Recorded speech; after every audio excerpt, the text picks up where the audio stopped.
এইদিকে ওইদিকে কি তাকাও? আজকে আমার বউ আসতেছে, ঘরটা সুন্দর করে পরিষ্কার করে রাখবা, কথাটা জানি মনে থাকে। ঠিক আছে ভাইয়া, ঠিক আছে। এটা বাসা না জঙ্গল? আমি তো এগুলো পরিষ্কার করতে পারবো না, ছাগলগুলারে দিয়েই করাবো। ভাইয়া, আমি ঘর ঝাড়ু দিলে কিছুই হবে না। আপনি জানেন মেয়েরা কেমন ছেলে পছন্দ করে? যে রান্না বান্না করতে পারে, ঘর গোছায় রাখতে পারে, ঘর পরিপাটি করে রাখতে পারে, এমন ছেলেই তো মেয়েদের পছন্দ।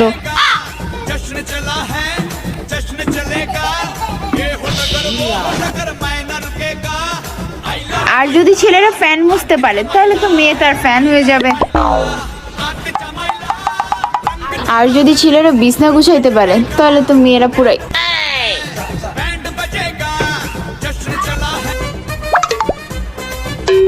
আর যদি ছেলেরা চা বানাইতে পারে তাহলে তো বিয়ে পুরাই কনফার্ম।